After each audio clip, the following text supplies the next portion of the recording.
Hey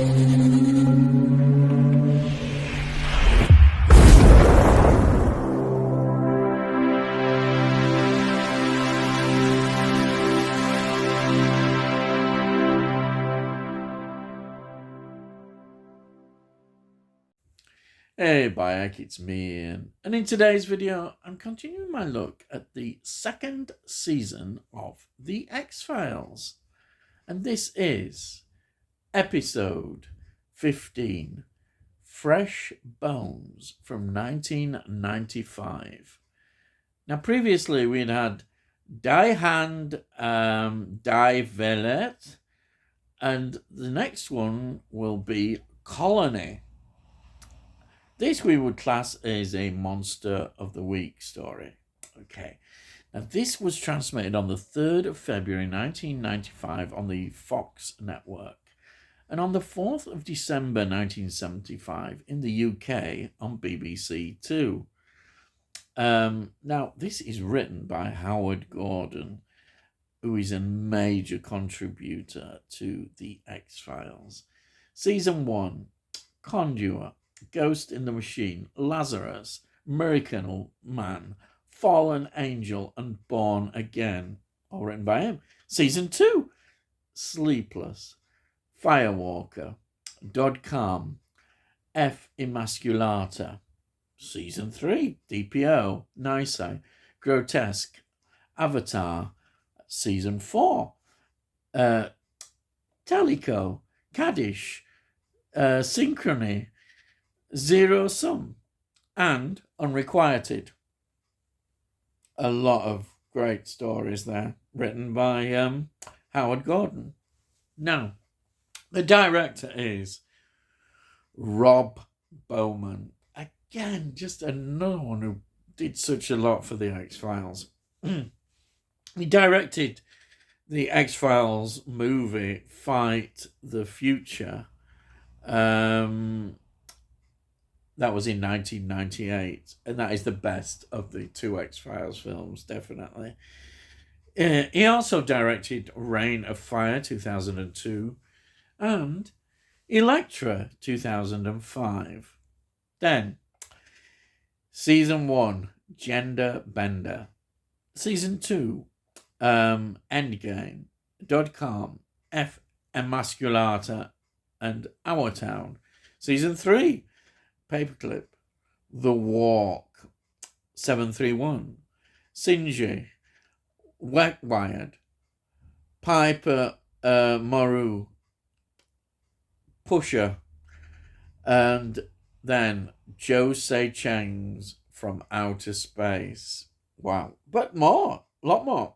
Season 4, The Field, Where I Died, Paper Hearts, Never Again, Memento Mori, Tempest Fungit, Unruh, Terma, and then Season 5, Kill Switch, The Pine Bluff Variant.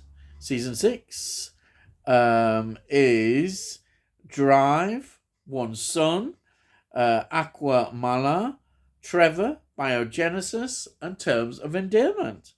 And then in Season 7, he does Orison and On Ami.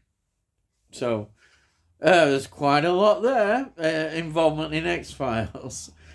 The music is, as usual, by Mark Snow. Locations, Boundary Bay, of course, British Columbia, and usually as around North Vancouver. Now, let's get into the cast. We have got David Duchovny, who plays Fox Mulder. Then we've got Gillian Anderson playing Dana Scully.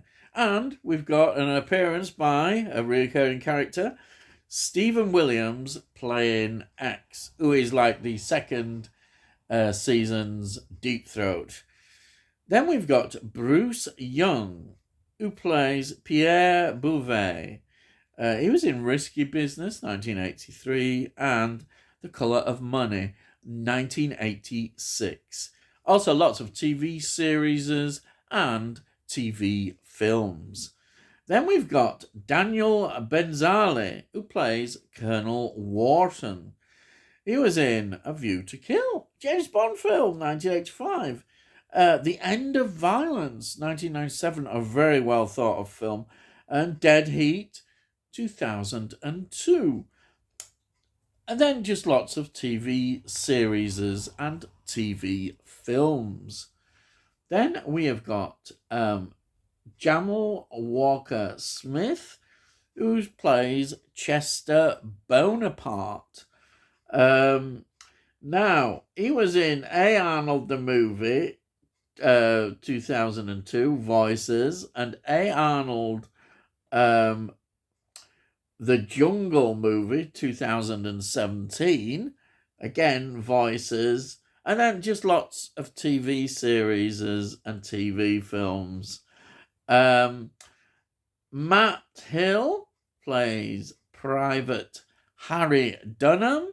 He's a voice actor, lots of TV series and TV films in animation, and also games as well.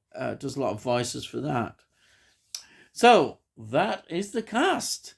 Now, you're saying, Bayek, what is this story about? Well, Mulder and Scully are called in to investigate a soldier's suicide who drove into this tree.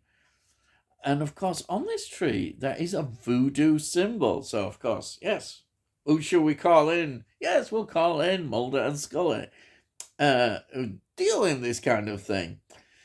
And from this, their investigations lead to a processing center for Haitian from Haiti. I suppose you call it a Haitian refugee camp, basically. And the colonel in charge is identifying one of the Asians in this camp who could be the one who is doing all this, causing all this to happen. And this is very interesting because you're already immediately seeing this guy in charge and you're thinking, maybe he's a bit dodgy. Yes. And you'll see that your perceptions may well be right. And he plays quite an important part in this, as you'll see. But I'm not telling you all. No. I think it's also interesting, this whole atmosphere about voodoo.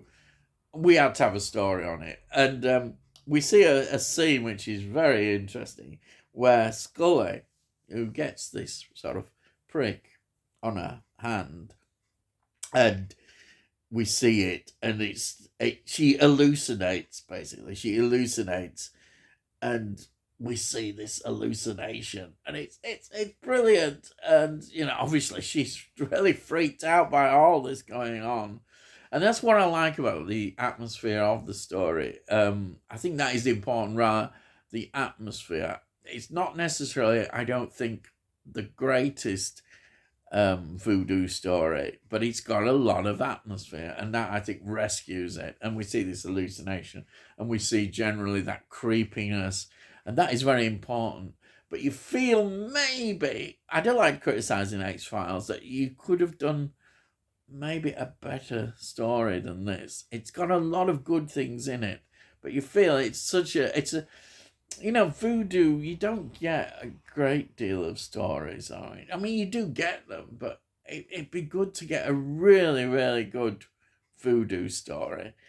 And this one seems like an opportunity was there, but maybe lost, which is sad because, say, we've got Howard Gordon, who's a great writer for the X-Files.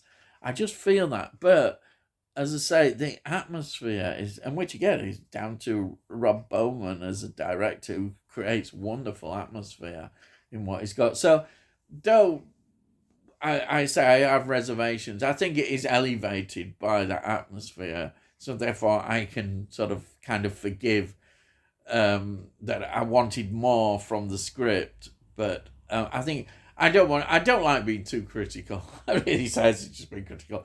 I'm being honest in my assessment of this story, but I loved it. And the thing is, even if you get things that maybe not, could be stronger, it doesn't matter. These stories are so enjoyable that, I don't go around dissecting everything like some people would and be going like this. No, it's an enjoyable story, and I think it's good to see voodoo. It's something, as I say, we don't always get as much of, or we get a very stereotyped view of voodoo. But it's a good angle, I think, with the soldiers involved. So we got something maybe a bit different there. But you could almost just think, oh, it could be even better. But I'm not going to make an issue of it because I enjoyed it, and the atmosphere. And I think that is important. If you get in the atmosphere right, and as usual, just the performances from David Duchovny and Gillian Anderson together are just fantastic as always. So you cannot argue with that, and that's why I love the X-Files so much. It's about their relationship and the way the stories just are brilliant. They are brilliant, really. Enjoyable. Some may be better than others, yes, but I just enjoy it. These early years of the X-Files are absolutely brilliant. I just love it. Yeah, I just can't help but love this series. As you know, I've been going on about it probably far too much, but I can't help it. I just love it. It's, you should be really into this by now and just enjoying, even a weaker episode is a good episode, really. It's a great episode. It's enjoyable. What more can you say? So before I go, as I do each time, as you know, I show you this. The smaller box set, all of season 2. Brilliant it is. Sorry, the light's there, but it's shining there. But yeah, I love this box set, and of course it's part of the bigger box set. Yes, the wonderful big box set I've got. Fantastic. And that's it. Yes. So if you're new to the channel, please subscribe, and we'll let you know when I put out these videos. You can always see all the past reviews I've done of the X-Files. Just look in the playlists. And also you see that I do lots of film reviews, TV shows, and a bit of music. And go and have a look. You might like it. And now, if you like this particular video, please give this video a like. So if you give it a like, it gets it out onto YouTube, and other people might enjoy it as well. And if you've got any comments, please put your comments down. I love to read your comments. I'll always answer them. And that's it. So all I've got to say is, I'll see thee again.